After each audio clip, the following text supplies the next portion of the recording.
Nobody likes me for me. I can't seem to attract the right people. I can't seem to attract the right relationships. I've said this again and again and again, and I've heard it about 1,000,000 times. So ever since moving to the city, I've noticed it's a common occurrence to meet people and them lead with what they've accomplished or their hobbies or their passions to connect. And I think that it's a normal, very innate human thing to do. But what I've realized is I kind of stopped doing that after I began feeling like everything I accomplished, everything that I did was secondary to my relationship with God. Hi guys, my name's Evelyn. So I wanted to make this video because a couple days ago I made this TikTok post. And basically what I said is that freedom is having the courage to be loved for your intrinsic value, not what you accomplish, not your looks, not what you can do for another person, not what you can offer. You know, who are you when you have nothing to offer but your presence? This seemed to have resonated with a couple different people, and I thought that it actually made a lot of sense to dive deeper into it because I think that a lot of us, we feel like, I know I'm valuable, I know I have nothing to prove, but what I see a lot of the time through my own life, through friends, through, ex-partners, is that it's really not that simple because a lot of it is just shown through action, right? For example, my own life being one. Sometimes I would go on dates and I'd feel like, oh, I have to tell them that I've done this. And I'd automatically go straight to telling them everything that I'm doing, everything that I've done, what I've been through. Because somewhere deep inside, I felt like, okay, if they see this, they're going to think I've actually done something with my life. They're going to think, oh, she's so strong. Oh, wow, like she this, that. No. And because it's so impulsive, it's one of those things where most people don't think they're doing it. So when your identity is stable and rooted in God, external accomplishments, external validation, none of that defines you. None of it validates you. In such a transactional city, it could be so easy for people to undervalue you and underestimate you.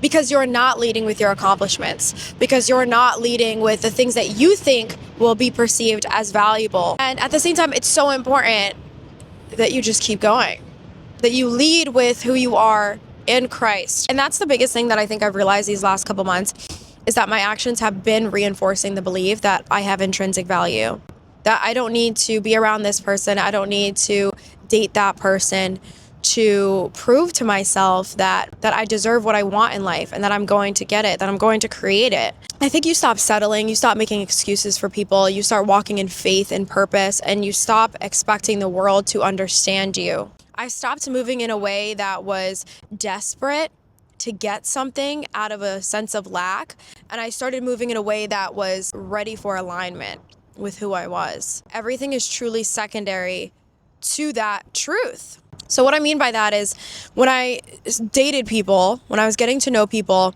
I would notice that some guys would lead with things that they've done. They'd lead with things that they've accomplished because maybe they feel like that gives them purpose. That gives them fulfillment, which is a beautiful thing. Having that same expectation for the person across from you when you don't even know them is almost putting a transactional perspective on their entire existence. And I would be around these types of people and I'd have this almost projected feeling of like, oh my gosh, I feel like I have to tell him everything that I've done. I feel like I have to tell him everything that I'm doing. It's the pressure to be good enough, to be seen as good enough. And so I realized that this was a pattern that was showing up in my life. And as a woman, you want to feel like you have nothing to prove. You want to feel like you're just existing. If somebody wants to get to know you, that's fine. But in reality, life is not that simple. Not everyone has the ability to see their own intrinsic value.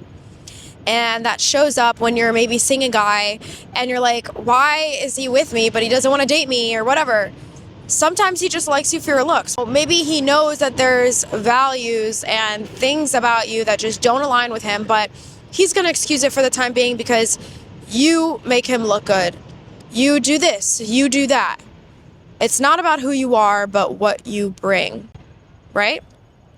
So I see that a lot with women. And then with men, obviously, that's a detriment to them because leading with what you bring the world means that you never really know if people are liking you for you or what you can give them. A lot of people think that to get to the top, the quickest way is by prioritizing what you think is going to get you there, when in reality, chasing what aligns with you first is going to take you there faster than anything else. Why do I need to know about the projects that you're working on right now for me to perceive you as good enough to be surrounded by me? I mean, in some ways, to me, this is also very obvious, but I think that people don't realize how their actions show them that it's not obvious. Okay, because if you're still dating the guy that pays for everything, you're still surrounding yourself with that girl because she makes you feel good about yourself.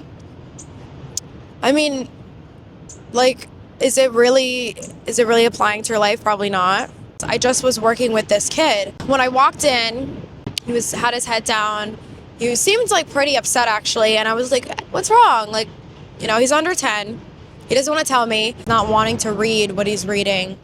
And I'm just like, okay, explain this. You know, what do you think? I'm trying to ask him a critical thinking question.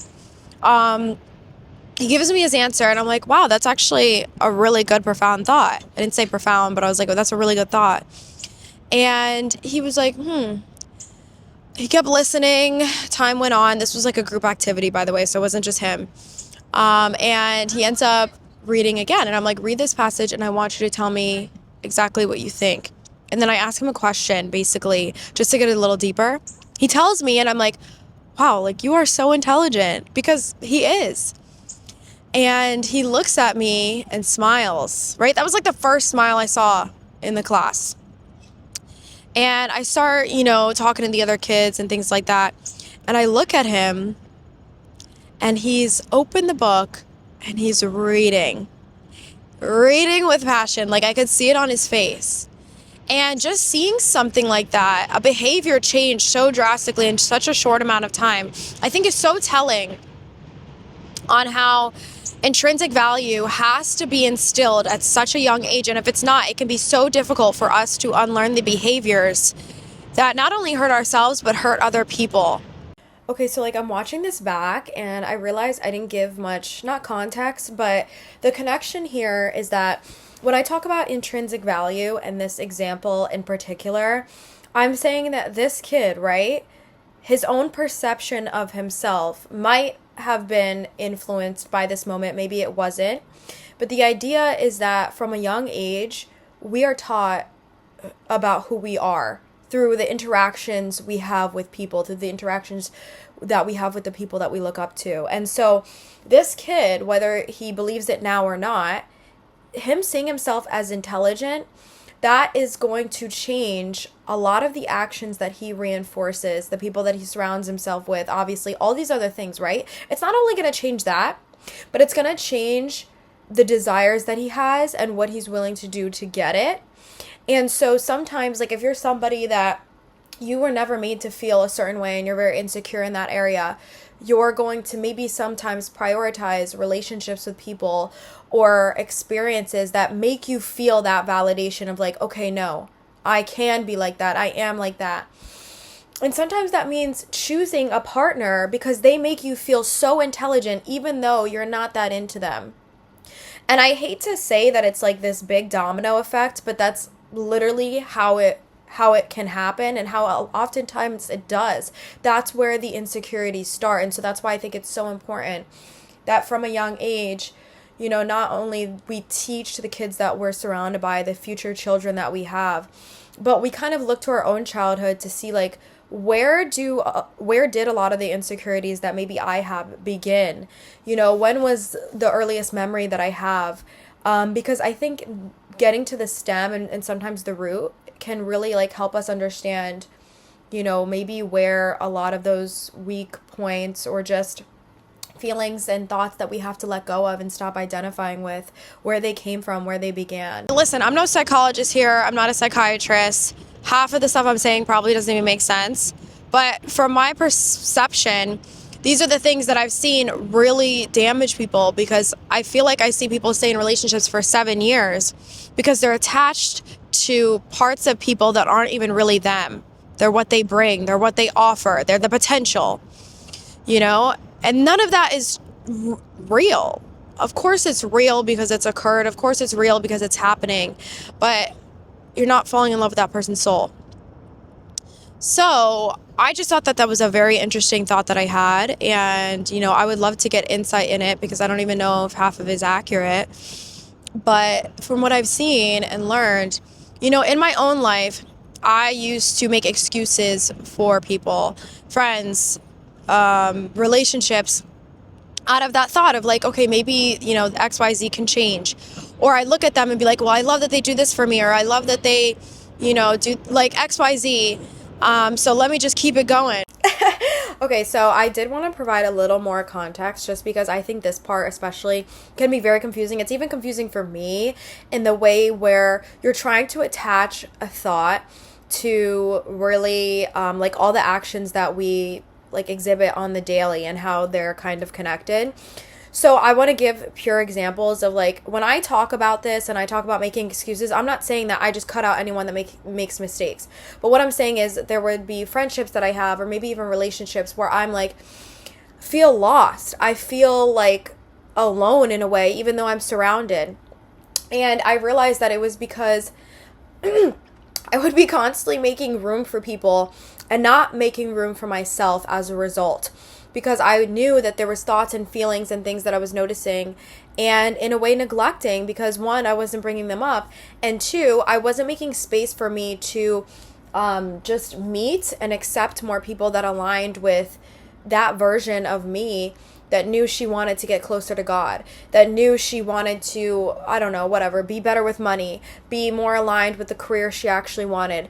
So that's kind of what I was the distinction that I was trying to make here between, seeing your own intrinsic value and being able to see others by not leading with things that may seem important, but in reality don't. Because everything else will fall and go and come, all the money, all the, I don't even know, like just all the other minuscule things, but values, ethics, even your like deepest inner child beliefs and things that are just connected to faith, those things do not go. If anything, I think they get stronger. And that's something that I've realized. And I guess that's also why I wanted to include this in there, because when I talk about alignment in my own life and how it's reflected, I'm talking about in a way that's pushing me closer to God, at least, making me feel like I'm closer to God than I've ever been, in the way where I feel like I can be more comfortable with how my actions are aligning with my words. And, I guess the sacrifices that I'm making in the areas that I'm making. And while, I'm still very young, this is all just kind of my own perspective, and it's definitely ever changing. And I think that that is my goal when I make these videos too, is just ensuring that the decisions I make allow me to just trust God more, and that means lean on Him more and surrender my life. And so when I make these videos, I kind of really make them with the goal of helping not only myself but other people feel like they can do that they can surrender to God their lives and not lean so much on themselves for control over their life, not feel like they have to do it all on their own, like they're figuring all this out. In reality, knowing your own intrinsic value is saying, God, I want to lead with just what I want in life that is aligned with your word and your will, and I will let you do the rest. I'm not going to worry about finding the perfect friend, the perfect boyfriend, the perfect career. I'm going to move in alignment with you, what stays true to you and to me. And for me, that's really just looked like healing my inner child, because I've leaned on God. I used to make myself feel like I'm doing all this on my own, and because of that, I resented it, because I had this idea convinced in my head. So I would look for all these things like validation in female friendships, a career that was going to make me feel like I could save the people around me, a relationship that would make me feel like I don't have to try so hard. And then I realized, why am I telling myself I'm doing all this on my own? God is right here. And that's when everything kind of fully clicked, and that's when I was like, okay, it's time to give it up. And so if I could really just like create a synopsis of this entire video, that's it. That is the idea. I'm realizing all of the impact that this has had in my life, and the amount of time that I wouldn't want to say wasted, but the amount of time that has gone by with people that probably were not aligned with me because I couldn't accept this truth onto my life. It's actually insane. Or I'll see a guy pursuing a girl and he's like, well, I know she's Christian and I know she's serious about her faith, and like I want a girl that's I want a woman that's disciplined like that. And it's like, okay, but bro, like, are you showing up for yourself? Are you showing up for God? It's not just about, what she's going to bring to your life. Another byproduct of this is not liking yourself. You're more likely to just decline opportunities. You're more likely to decline the relationships that you actually want because a part of you doesn't even feel like you deserve it. When I meet men, and I've even experienced this, they talk to me and I feel like there's almost rose-colored glasses on because we probably don't align. I feel like there isn't much connection there, but they continue to want to pursue because maybe there's something else that I bring other than just who I am that makes them feel like, okay, if I see her, if she's in my life, I'm going to get this out of it. I'm going to get that out of it. I'm going to be perceived this way. And I don't want to talk for the people that, I've gotten to meet and know, but being a woman is not easy. Being a man is definitely not easy. But I think that behaviors like that, thoughts like that, beliefs like this are what keep making it so incredibly difficult for us to find what we truly want, which is alignment and fulfillment in our lives.